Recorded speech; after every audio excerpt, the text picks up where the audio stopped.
It's my pleasure to introduce my guest, Senator Larissa Waters, the co-leader of Green Australia, and Jo Pratt, Radio 4UB station manager here with us. Welcome, ladies, and I'm happy to have you guys all here. Thank you for your time, Senator. It's my pleasure. It's lovely to be with you. Thank you very much. Jo, do you want to start your question? Yes. So, rather than hammering you with a bunch of questions, I thought we could just have a conversation. Obviously, we're leading into International Women's Day, and you are the spokesperson for women for your party. I think what would be really great is, obviously, that's, I've been watching your career over the last few years, and in particular, I know you're a guest at an event that I was involved in last year, focusing on women. It would be great if you could just maybe share with the audiences a little bit about you personally and how you came to be sitting in this chair. Sure. Well, I'm a mother of two. I've got two lovely daughters. One's almost 10 and one's just turned 2. And my youngest was the child to be breastfed in the federal parliament. So I feel very, very proud to have broken that milestone. We were actually having that conversation in the car here, how in conversations with people yesterday, that's what they remember you for. Oh, well, look, any normalising of breastfeeding is a good thing. It's the healthiest option for mum and bub, so we should be able to do it anywhere. Congratulations on that. Thank you. So people do tend to remember that, and I hope it helps empower women everywhere to feed their bubs if they're able to do that. So I've been in the parliament since 2011. I had a brief accidental break when I discovered I was a dual citizen, and I stood down immediately, and I feel very lucky to have been able to come back into the role. And I've got wonderful portfolios. I get to speak on issues about equality in women, which I'm very passionate about, and I also get to talk about democracy and cleaning up our politics, getting rid of the influence of big money on our decisions and making it about people again and the world. And that's a big thing for the Greens in this campaign. It is. Well, we see so much corporate influence over the bigger parties, and it's no wonder that we have bad policies and people are struggling and doing it tough when the policies are getting made to suit the corporate bottom line and not communities, which is kind of wrong-headed. It's that and re-election that drives, isn't it? Which is a shame because you'd love a government who just did the right thing, had the balls and had the guts. I think we say, and actually made some decisions that they knew were. So you studied science and law. I did. I started off doing a drama degree actually, but then I soon realised I had zero talent, so I moved on. As much as I still love the performing arts. Yeah, I'll just watch others do that, I think, and stick to politics. But I studied environmental science and law, and I really liked being able to use law to protect the planet. Yep. And I worked for almost 10 years in a community legal centre, giving free advice on how to protect the environment using our laws, kind of like legal aid for the planet, which I love doing. But Greens is a natural fit. Well, that's right. Yep. I never really contemplated politics until the Greens, and I certainly wouldn't run for any other political party. It's this or nothing for me. Yeah. And that ethic of care for people, care for planet really appeals to me as a mum and as someone that thinks we have a real duty to not just future generations but all of the other creatures that we share this planet with. Yeah, I noticed where did I notice something on your website? 2 things: a fair society and equality for all. And I wondered if you could expand on those a little bit, because I wondered what your viewpoint on those 2 things were, because you've highlighted those on your site. Yeah, well, I guess at the moment we've got a widening gap between the rich and the poor, and that's really ridiculous, because it's not like we're short of financial means. Yeah. We just have a few very wealthy corporations and a few very, very wealthy individuals that are getting to write the rules and look after themselves very nicely, but then there's a growing amount of people that are missing out. There's kids that go to school without breakfast. There's kids that can't go to school at all. Yep. There's genuine poverty and need in our community, and I think the role of government should be to help the vulnerable and to provide those essential services to everyone. Absolutely. So that everyone's got a good shot at life and the chance to be the best that they can be. Yeah, we're not in a country where that shouldn't be possible. I know. I mean, we are so blessed, and I think here in Australia we lack perspective on the global situation. We are safe, we are rich, we are clean, we have a democracy. It's not perfect, but it's better than a lot of other nations. Yep. And yet we still kind of don't realise how lucky and fortunate we are and often take a very narrow-minded approach to the rest of the world. Yeah, I think so. I do quite a lot of travelling with some of the other stuff that I do, and it's quite often amazing to have conversations with people from other countries at conferences and things who, just look at our situation and go, yeah, why are we complaining? Exactly, yeah. exactly. We're very much the lucky country. But I mean, that's not to say we don't have our own issues. We still have unaddressed issues with our first Australians. I'm hopeful that we will work towards genuine sovereignty and treaties with our various different First Nations groups, as many of them around the country. So we've still got some real issues to address, and particularly equality for women. We still don't have that yet. There's no reason why we shouldn't have it, but we're still not quite there yet. And I think some of the stats where we're looking at another 160, if we keep going on the trajectory we're going, it's another 160 years before that's possible. Too slow. We can't wait that long. Way too slow. And I think International Women's Day is a gender balanced world, so balance for better. Balance, better the balance, better the world is the theme this year. What do you think, from the Greens' perspective and from your personal perspective, some of the policies that you guys have that would be looking at that as an outcome? Well, you've mentioned the gender pay gap already, and that's a really important one, because all of the statistics that have been collected for many decades now show that actually women are still not getting paid the same amount, even for exactly the same job, let alone for different jobs that are of equal value. So we have a gender pay gap, and there's no other reason for it but ingrained sexism and discrimination and old-fashioned notions. So fixing that is really important, because, as I'm sure everybody knows, women work all the time. We work when we're getting paid to work, and we go home and we keep working. And we do shoulder much of the domestic load still. If I'm remembering correctly, it's still about 80% of the domestic work that we do, and we don't get paid for that. So we deserve to be paid fairly when we're doing our paid work, and actually I'd love to see us look at paying for that caring work, and there's been some great calls for that in recent weeks, and we'd love to see. There's some interesting models overseas, particularly in places like Sweden, where those kind of that men staying home is much more common because of the way they balance that and reconcile that financially. And there's still those cultural norms where, strangely, men think they need to be at work and women need to be at home. We're in a modern world now. Really, you should do what's best for your family, and it should be either or, whatever makes the most sense. And so we need those strong men to stand up and say, yep, I'm staying at home. And my partner does that at the moment, and not without complaint, I might add, but he does a wonderful job, and he's helping to break those stereotypes every day. So that's good, because I was going to say, with 2 and 1 particularly young child, that a life in politics can't be easy. Look, it's not a 9-to-5 job. It's really not, and it's very difficult, because I don't think we will make change for other women, particularly other young women and women with kids, unless we have young mums in Parliament and in workplaces everywhere. But I can't deny that it is quite a logistical challenge, and I certainly couldn't do what I do without the support of my family, my partner, and my mum in particular. Who's just wonderful. Is a lovely grandmother to my girls. I'm a very, very strong woman and very loving woman. So you do need that help. But I really think that we need women in Parliament so that we can get that structural change, make those changes to workplaces, make those changes to the culture of Parliament itself, so that we can then make better decisions that reflect the full gamut of experience in the Australian community. I think that's why it was so groundbreaking when you did breastfeed, and then I think you also put forward a bill, didn't you?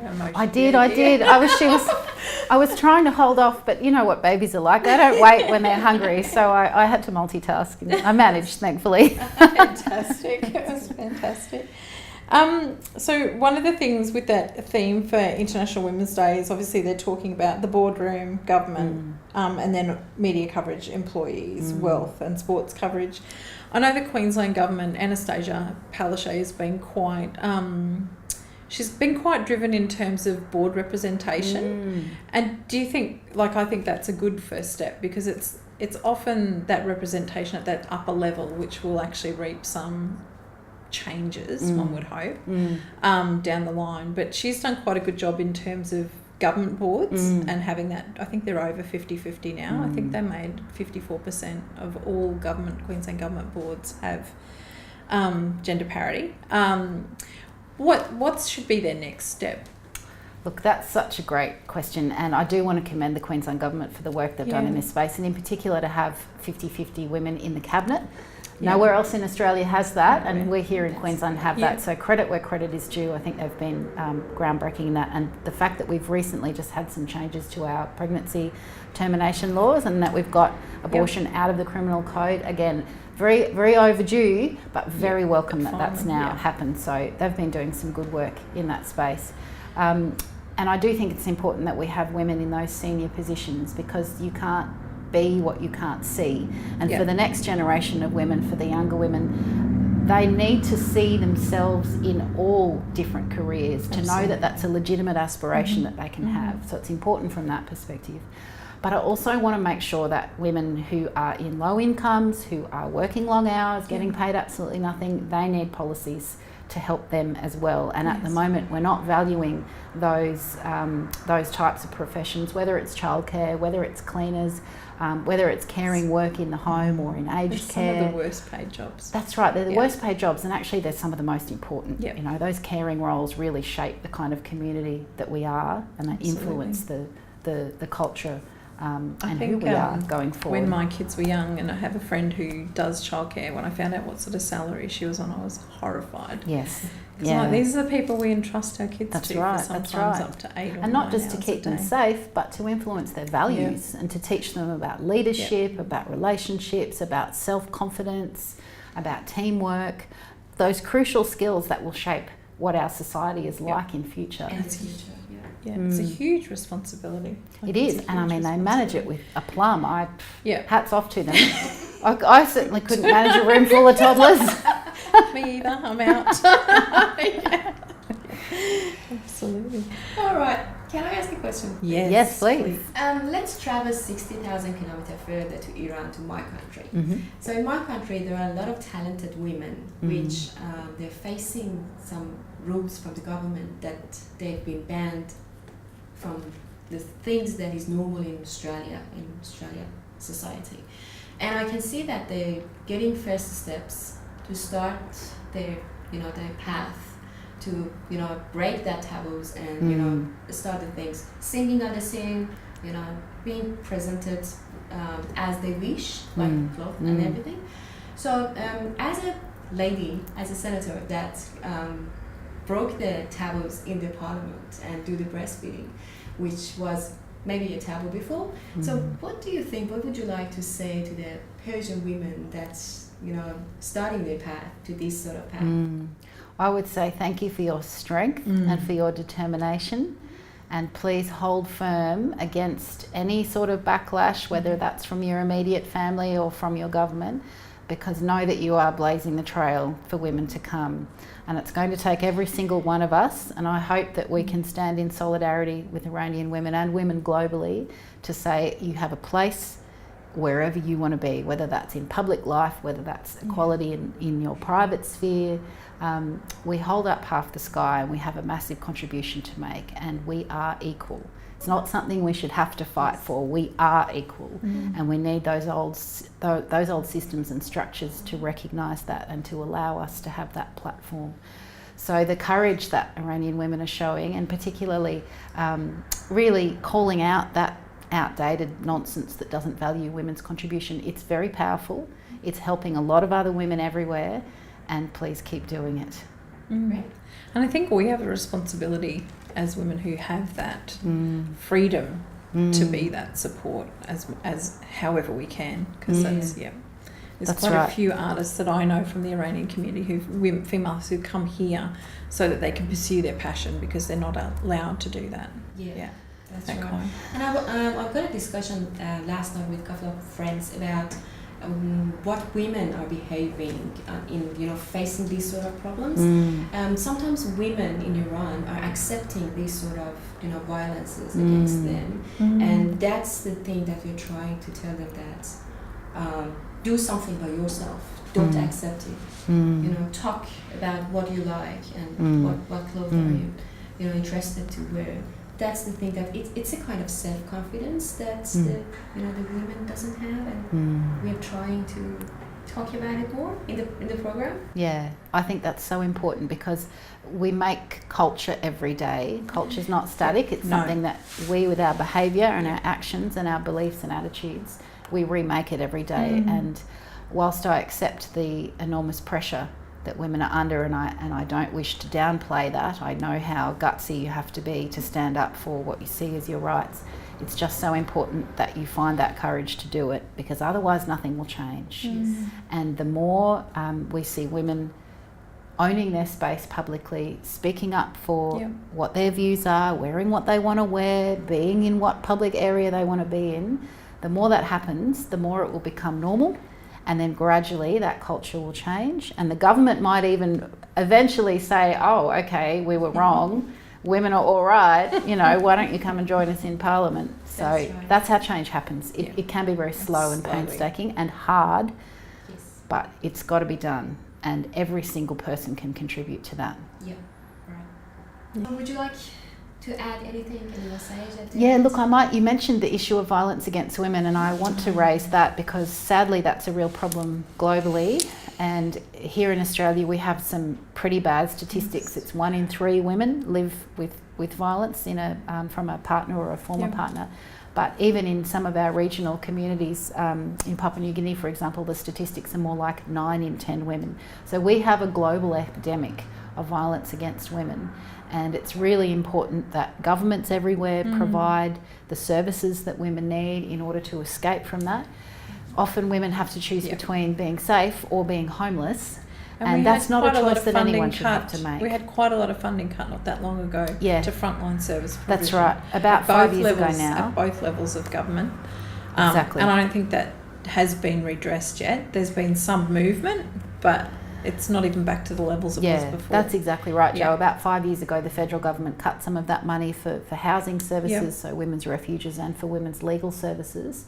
And we fought against that, and we managed to get some of those cuts overturned, but not all of them. But there is still so much unmet need. There is still 1 in 2 phone calls go unanswered because there's simply not enough staff at those community organisations, and there's nowhere to refer those women to. So, you know, we've made some great steps forward in equality in Australia, but we still have these lingering, really huge issues. I mean, I don't know what the final statistics were last year on deaths. 69 last year, and as of a few days ago it was 8 already this year. So it's more than 1 woman a week. You would kind of wonder how any government could find that acceptable. That's right. And when the Prime Minister thought that there'd be some deaths from strawberries, he was there in a flash. It took him 6 months to mention domestic violence against women. He mentioned it at a breakfast I was at a couple of weeks ago. And it was great to finally hear him acknowledge that it was an issue, but there's still been no funding commitment. There's still no equal representation for women in Parliament. There's still not equal representation on those government boards. All of those societal structures where women aren't yet at equality, that feeds into a culture that legitimises violence or that excuses it. So we've got to fix all of it in order to keep women safe. And so the paid leave, I mean, that's a small sort of step, but there's so much more that can be done practically as well. Affordable childcare is a really big one, and we've got some not bad facilities here in Australia, but they're still quite costly and they're still often quite full. You can't, you know, put your little one in for as many days as you'd like, or you've got to wait until they're a bit older before a place becomes available. So making that childcare more accessible and affordable is really important to enable women, if they want to go back into the workplace, to do that. Of course, not everybody does, but we should give women that choice.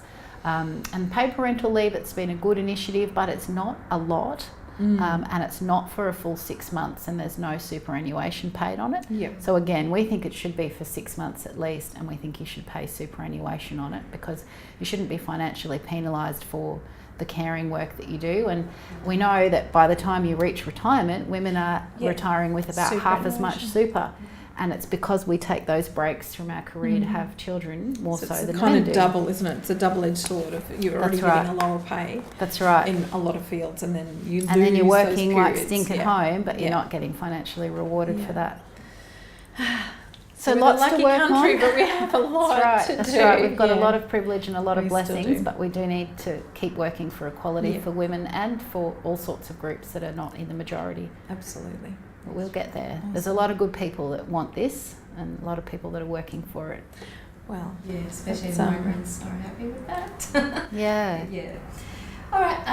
I just want to congratulate the Women's Day early to you both. Ladies. Yes, and to you. Happy International Women's Day. Yeah, you too. And I want to thank you for your time. I appreciate it, and you as well. And I'm going to invite you again for the other program. I would love maybe to. later on. I would love to. Thank you. And very it's much. great having an all-women session. So well done to you both. Thank you. thank you. Thank you, Jo, for your No time. worries. Yeah.